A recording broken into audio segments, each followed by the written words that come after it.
Question पूछा गया था अलस कथा से, ठीक है।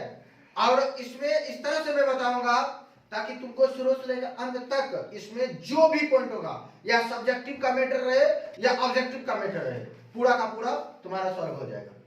समझ रहे हो? तो यह पाठ विद्यापति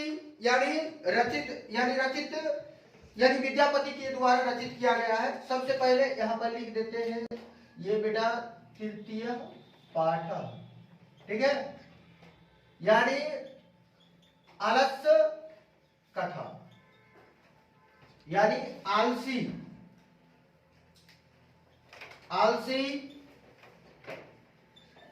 की कहानी इसमें है।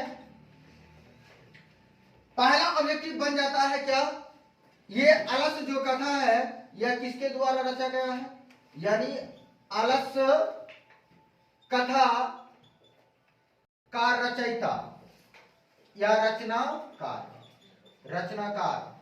विद्यापति। ये तुम्हारा हो गया। Yes no? समझ रहे हो? यानी प्रश्न पूछेगा अलस कथा का रचनाकार यानी कौन है, तो विद्यापति, ठीक है। और दूसरा, ये अलस जो कथा है, ये अलस कथा कहां से लिया गया है, कहां से लिया गया है,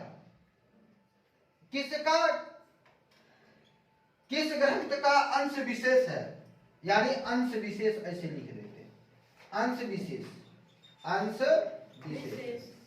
विशेष किसका है, किससे लिया गया है, तो पुरुष परीक्षा यानी पुरुष परीक्षा नामक ग्रंथ से, ठीक है। समझ में आ रहा? नेक्स्ट क्वेश्चन फिर बताया गया, पुरुष परीक्षा सरल संस्कृत भाषा में कथा के रूप में विभिन्न मानव गुणों के महत्व का वर्णन किया गया है। अब इसमें भी प्रश्न किया जा सकता है, पुरुष परीक्षा नामक ग्रंथ में यानी किसके बारे में वर्णन किया गया है, मानव के महत्व के गुणों के बारे में, मानव के महत्व के गुणों के बारे में। तो पुरुष, दूसरा क्वेश्चन, पुरुष परीक्षा यानी जो है वो एक बात जान लेते हैं, ये कथा के रूप में है, कथा के रूप में। और किस भाषा में है बेटा, सरल भाषा में। कौन भाषा में? सरल भाषा में, है ना। अब यह किस महत्व को वर्णन करता है, मानव गुणों के महत्व के, मानव गुणों के महत्व के बारे में वो वर्णन करता है, ठीक है। यानी मानव के अंदर जो गुण है उसका क्या महत्व है, वही महत्व के बारे में यहाँ पर बताया गया। मानव के पास गुण और अवगुण दोनों रहते हैं, ठीक है। कुछ गुण रहता है तो कुछ अवगुण। इस पुरुष परीक्षा नामक में यह बताया गया है, डिक्लेयर बताया गया है कि मानव को अगर दुर्गुण है, मानव के पास अगर दुर्गुण है, उस दुर्गुण को निकाल देना चाहिए। क्या करना चाहिए? निकाल देना चाहिए। और जो गुण होता है उसको धारण करना चाहिए, जो गुण है उसको धारण करना चाहिए। तो इसमें बताया गया है कि गुण को धारण करना और दोष को दूर करने का उपाय का भी बताया गया है। गुण को क्या करना? धारण करना। गुण को क्या कर लेना चाहिए? धारण करना। और दोष को क्या करना चाहिए? दूर करना। क्या करना बेटा? दूर करना। इसके बारे में बताया गया है, ठीक है। अब बताया विद्यापति लोकप्रिय मैथिली कवि थे। विद्या जो पति थे, विद्यापति लोकप्रिय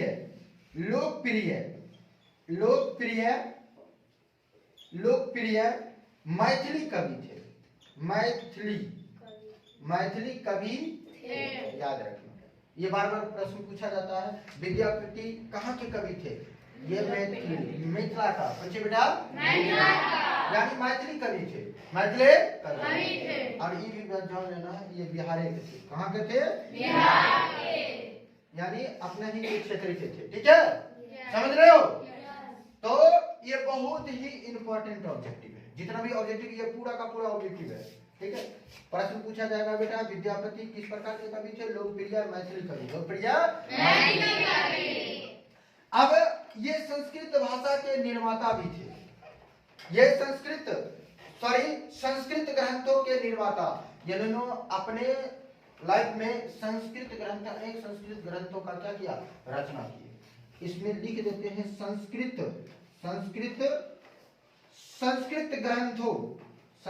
ग्रंथों के ये क्या थे बेटा? निर्माता। निर्माता का मतलब यानी निर्माण करने वाला भी थे, ठीक है। इन्होंने अपने जीवन काल में बहुत ढेर सारा क्या लिखे? यानी संस्कृत किताब लिखे, संस्कृत ग्रंथ लिखे, ठीक है। अब देखो एक बात ध्यान करो, उनकी विशेषता संस्कृत विषय में भी बहुत है। प्रस्तुत पाठ में आलस्य दोष है। इसमें बताया गया क्या? आलस्य दोष। आलस्य कथा में किसके बारे में बताया गया? आलस्य दोष के बारे में बताया। आलस्य दोष यानी आलस्य दोष के बारे में बताया गया कि आलस्य क्या है? एक दोष है, मानव के अंदर पाए जाने वाला एक दुर्गुण है। उस दुर्गुण को क्या करना चाहिए? लाइफ में त्याग देना चाहिए। यही बात बताएगा। तो आप जानकारी दो। देखो, इसे साबित करने के लिए ये भी प्रश्न पूछा गया, आलस्य कथा किस रूप में? इस बार भी प्रश्न आया था, यानी व्यंग्यात्मक कथा के रूप में। कौन सी? व्यंग्यात्मक। यानी याद रखना किस रूप में आलस्य कथा है, यानी आलस्य कथा जो है बेटा व्यंग्यात्मक यानी कथा के रूप में कथा के रूप में क्या किया गया? प्रस्तुत किया गया। ये बहुत ही इंपॉर्टेंट है, ये भी ऑब्जेक्टिव है, ठीक है। याद करते जाना। आलस्य कथा किस रूप में? व्यंग्यात्मक कथा के रूप में। किस रूप में? एक तरह से बातचीत के रूप में। एक तरह से क्या होगा? बातचीत, ठीक है। एक तरह से समझ में वार्तालाप के रूप में, समझ। अब हम ये आगे बढ़ते हैं। नीतिकारों, अच्छा नीतिकार किसे कहा जाता है? जो नियम को बनाता है उसी को क्या कहा जाता है? नीतिकार के अनुसार बताया गया है। नीति बेटा बताया गया है, नीतिकार समझते हैं, नीतिकार के अनुसार बताया गया है। यानी आलस्य जो है मानव का शत्रु है। मानव का शत्रु है।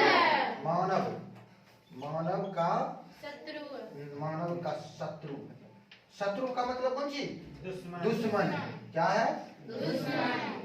आलस जो है मानव का क्या है? दुश्मन। सबसे बड़ा दुनिया में लोग कहता है कि ये मेरा दुश्मन है, वो मेरा दुश्मन, ऐसा दिमाग में कभी नहीं सोचना चाहिए, क्योंकि दुश्मन सबका दुश्मन सबके अंदर वो कौन है? आलस, ठीक है। आज कभी कभी क्या करते हैं, यह काम आज करने का जो काम का रहता है आज करने का, वो कहते हैं कि नहीं दूसरा दिन करेंगे। ये क्या है? आलस है कि नहीं? ठीक है। ये तुम्हारा बाहर का कोई दुश्मन तुम्हारे अंदर नहीं है। तुम्हारा क्या दुश्मन कौन है? तुम्हारे ही अंदर है। ये किसका कथन है? यानी नीतिकार के अनुसार। किसके अनुसार? अब शत्रु को हम संस्कृत में बोलते हैं रिपु। कौन सी बेटा? याद रखना। कौन सी बेटा? संस्कृत में यानी शत्रु को हम क्या बोलेंगे? अब देखो ये कहानी प्रश्न पूछा जाएगा कि नीतिकार के अनुसार आलस को क्या माना गया है? मानव का सबसे बड़ा, ऐसे भी पूछा मानव का सबसे बड़ा शत्रु कौन है? आलस। क्या बेटा? आलस है सबसे बड़ा शत्रु। अब ये कहानी स्टार्ट यहाँ से हो जाता है। मिथिला में वीरेश्वर नामक क्या था? मंत्री था। मिथिला में क्या था? वीरेश्वर नामक मंत्री था। ये मिथिला लिख देते, मिथिला लिख दिया बेटा। हाँ, मिथिला में वीरेश्वर नामक क्या था? मंत्री था। यानी वीरेश्वर नामक मंत्री था। नामक क्या था? मंत्री था। Yes no?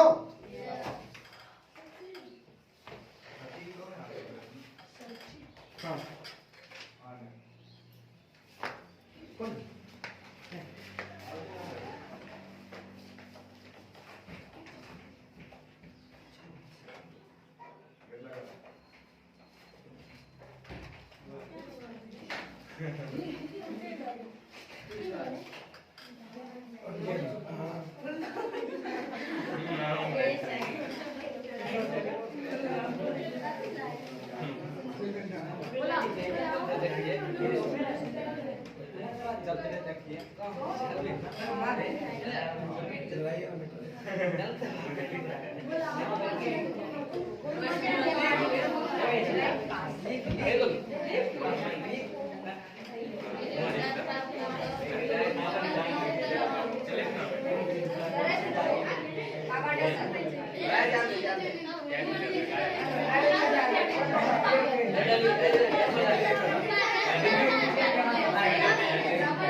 देखो मिथिला में वीरेश्वर नामक क्या था बेटा? मंदिर था।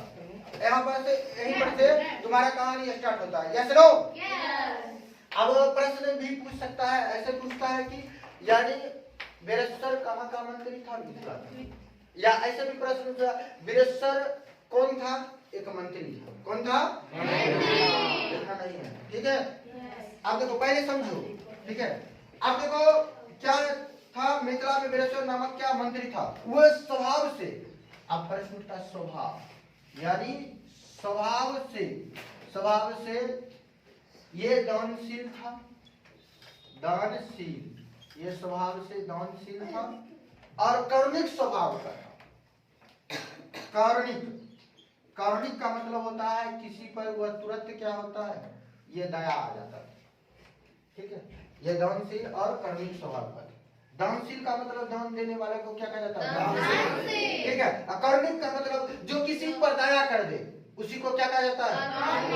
करुणिक कहा जाता है। करुणिक। अब वह सभी दीन दुखियों और अनाथों को प्रतिदिन अच्छा भोजन दिलाता था। अपना राजा से दिलाता था। यह मंत्री था। मंत्री जो कहेगा वही एक तरह से राजा करेगा। Yes no? यानी मंत्री, ये ऐसा मंत्री था, वह दान यानी दीन दुखियों का मतलब होता है गरीब। दीन दुखियों का मतलब होता है गरीब। गरीब को और अनाथों को, अनाथ मतलब जिसको कोई मम्मी पापा ना हो उसको क्या करता? यानी अनाथ को प्रतिदिन भोजन दिलाता था। उसी बीच में आलसी भी क्या करता था? अन्न वस्त्र भी प्राप्त कर लेता। अन्न वस्त्र प्राप्त कर लेता। आलसी मतलब कि जो जिसको नहीं देना चाहिए और जो कमा के खा सकता है वो भी बीच में क्या करता था? यानी चला आता था, घुस जाता है। लड़की गाय लिख रही हो, मारेंगे तो भी मारेंगे, मुंह फाड़ देंगे। नहीं समझ रही?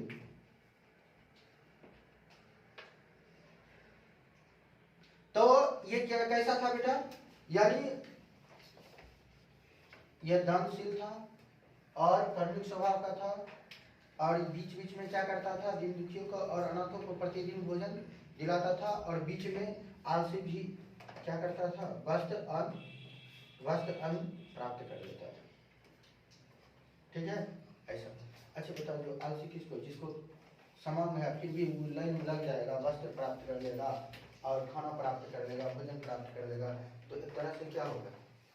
अच्छा बात है? नहीं, ऐसा नहीं होना चाहिए। उस आदमी को जो कमा सकता है अपने से कमा सकता है और क्या देख रहा है जो अनाथ है उसके अनाथ के साथ क्या कर लिया? लड़ लग गया या गरीब के साथ लड़ लग गया, ठीक है। अब ये बात गलत है कि नहीं? ऐसा नहीं होना चाहिए। तो आगे बताया गया दुर्गति वालों में सबसे पहला स्थान आलसी का है। याद रखना, ऑब्जेक्टिव है। दुर्गति वालों में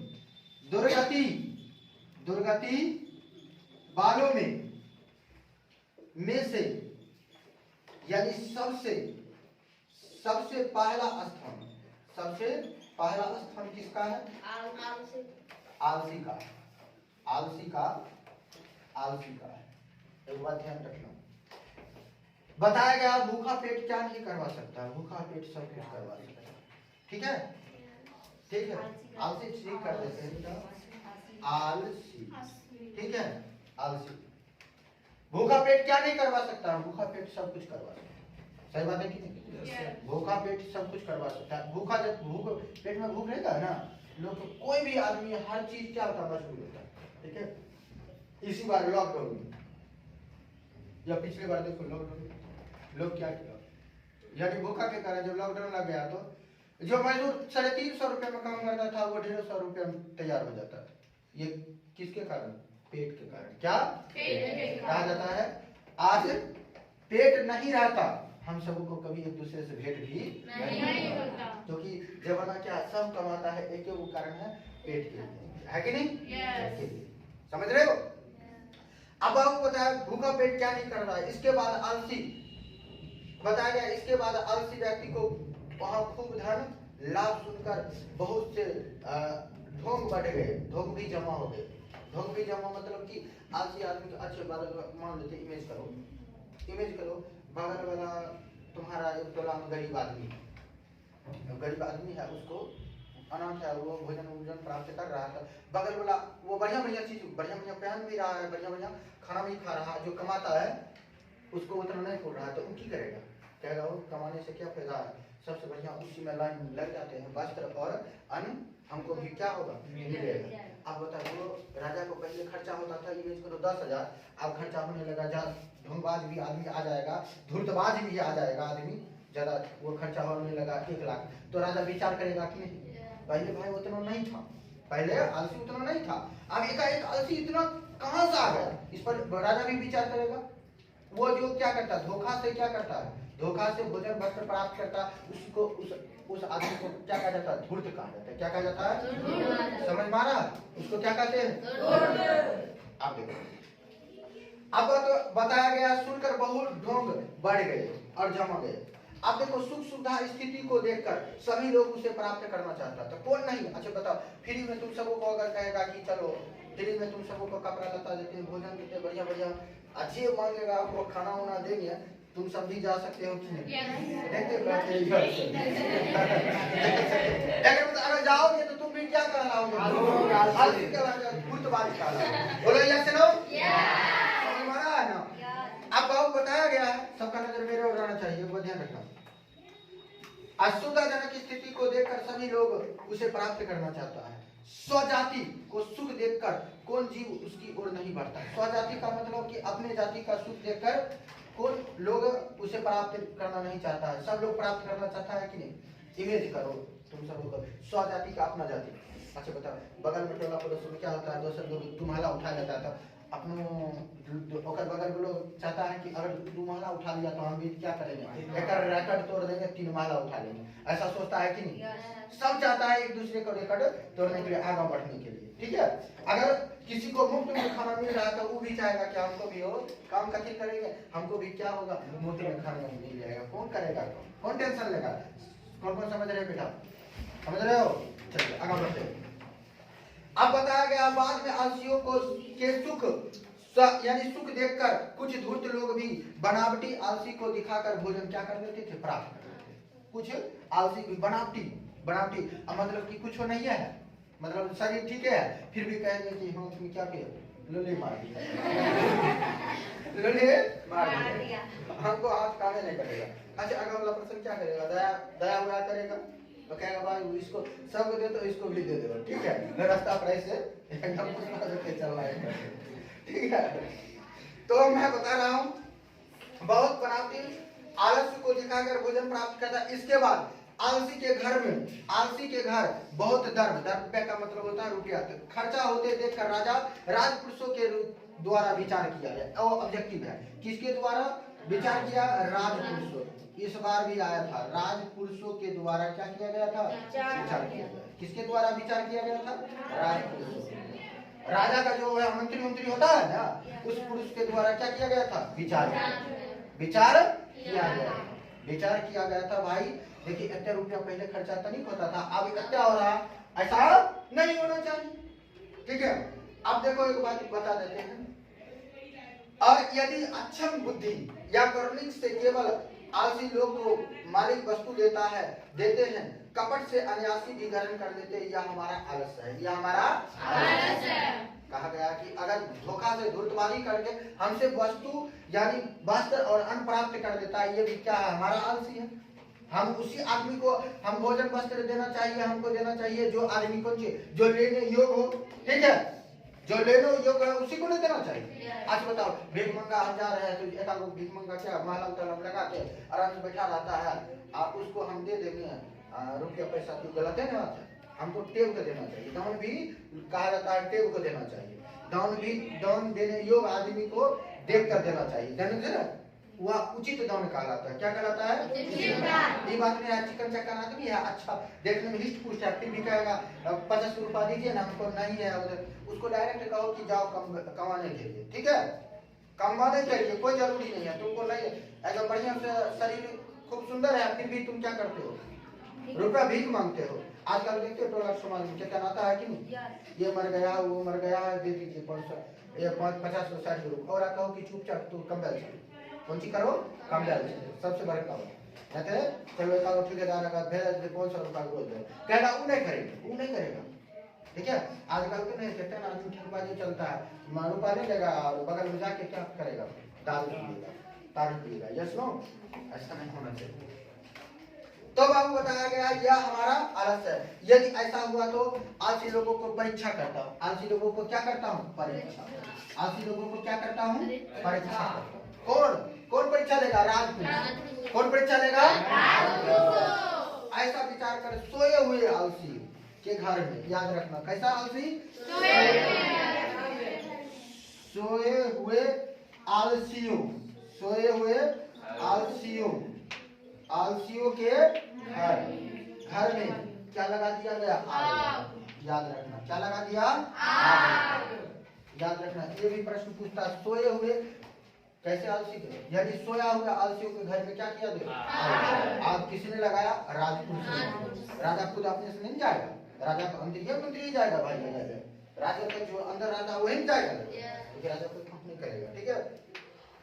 अब देखो आलसियों के घर में वह पुरुष आग लगाकर बैठ गया। इसके बाद घर में लगे आग को बढ़ते देखकर सभी धूर्त क्या हो गए, जो धोखेबाज था, धूर्त था, वो सब भाग गया। धूर्त क्या हो गया, भाग गया। जो धूर्त क्या हो, आग को देखकर, किसको देखकर, आग को देखकर। याद रख, धूर्त लोग क्या हो गया, यानी भाग गया। क्या हो गया बेटा, भाग गया। धूर्त लोग आग को देखकर क्या हो गया, भाग गया। बोलो या सुनो, यस, भाग गया। अब देखो, और 4 व्यक्ति वही सोए थे। क्या व्यक्ति, 4 व्यक्ति। सबसे गाँव मात्र देखो सब जेता भी था ना। अच्छा कोई इमेज करो, कोई कहता है कि हाथ नहीं काम करता है, इधर का एक वीडियो देखा होगा, इधर का हाथ नहीं काम करता, कहते कि ठीक है नहीं काम कर रहा था, अब अगर एक छाप मारता तो इतना करते स्टार्ट कर देता है कि नहीं, तुरंत पता चलता है हाथ काम कर रहा है, इसका क्या नहीं काम कर रहा है, ठीक है, तुरंत कर। अब देखो एक बात इसमें विचार करो, जो धूर्तबाज था सब आग को देखकर क्या हो गया, भाग गया। अब मेन रूप से सौंसे गांव में क्या वो आलसी था, 4 लोग, क्या वो 4 आलसी सौंसे गांव में क्या वो 4 वो। याद रखना ऑब्जेक्टिव पूछा जाता, क्या आलसी था, 4 मात्र 4 को आलसी था, आलसी था। आपस में चारों के चारों एक ही जगह सोया हुआ था, चारों के चारों क्या एक ही जगह सोया हुआ था ना। चारों आपस में वो क्या कर रहा था बेटा, वार्तालाप कर रहा था। क्या कर रहा था, वार्तालाप का मतलब होता है बातचीत, वार्तालाप का मतलब होता है बातचीत कर रहा था। चारों एक जगह सोया था, बातचीत कर रहा था, बातचीत कर रहा था, ठीक है, बातचीत कर रहा था। आप देखो एक बार देखो कैसा बातचीत कर रहा है, हंसी लगेगा, बहुत गजब लगेगा, ठीक है। कैसा देखो, पहला क्या बोला आपस में, एक ने कपड़े से मुंह ढककर बोला।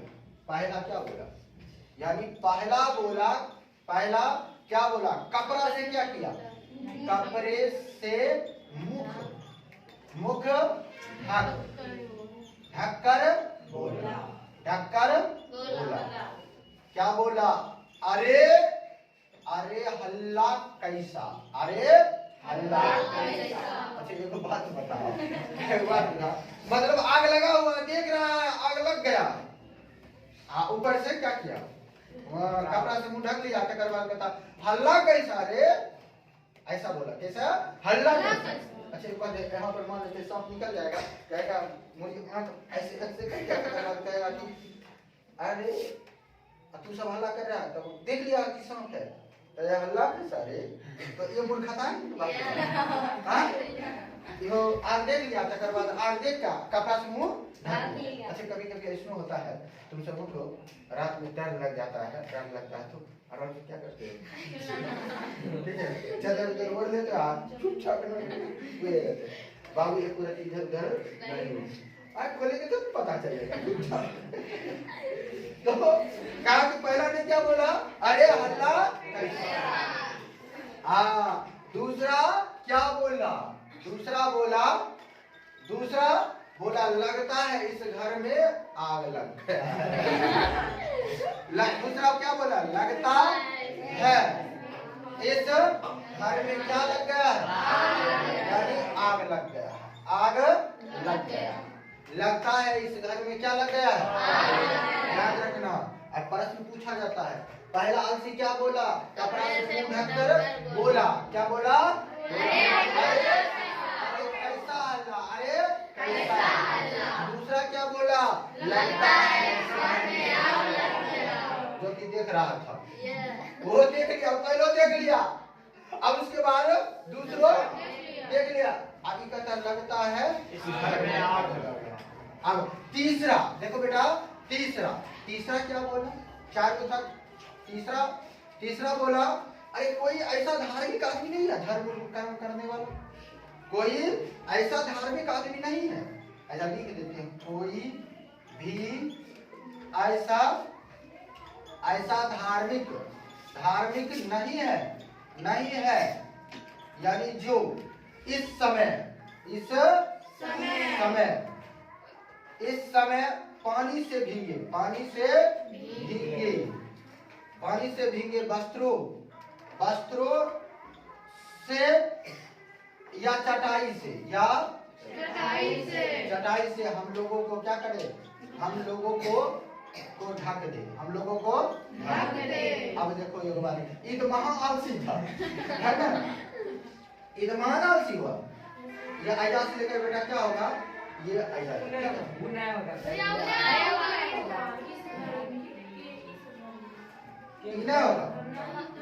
आयदा से रखना। तीसरा बोला कोई भी ऐसा धार्मिक नहीं है जो इस समय पानी से या भीगे या कपड़े से, ताकि आगो गिरेगा देह पर तो कोई टेंशन नहीं है, ऊपर से गिरेगा चुनचुना जाएगा, क्या होगा, चुनचुना जाएगा, ऐसा होगा क्या, बता जाएगा, कोई टेंशन पर सुतल रहेगा, बचल रहेगा।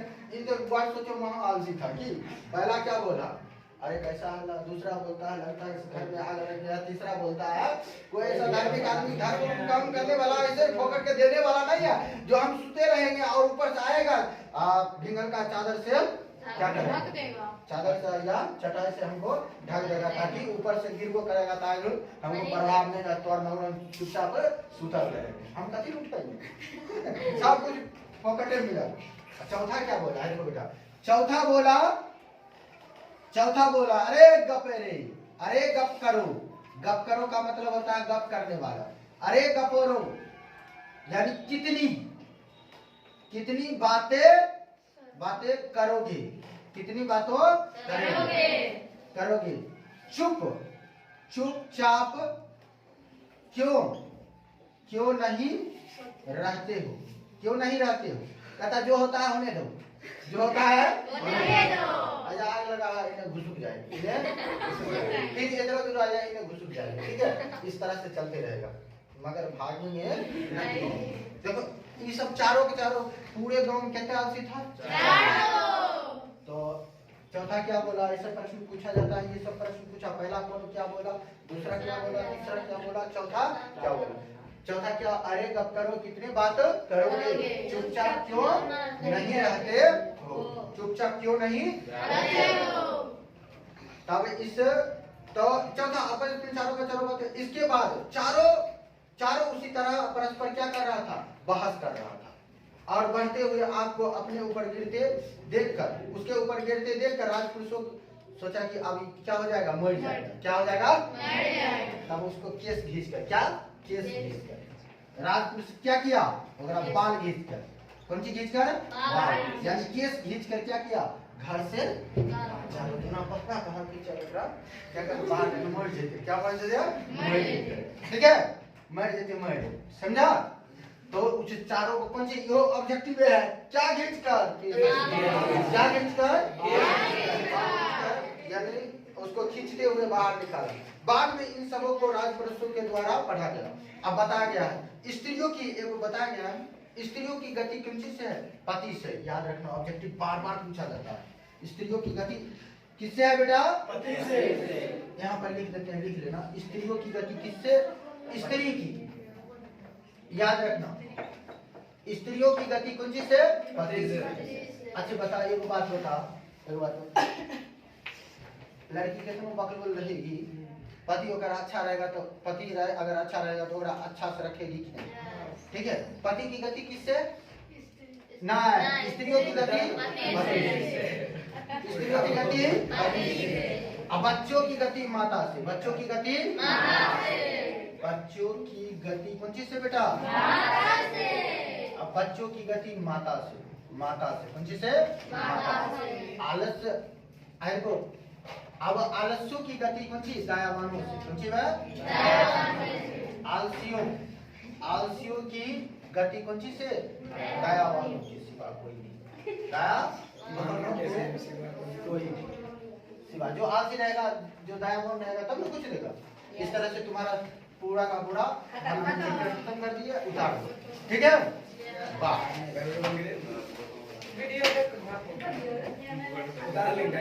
उतार दो।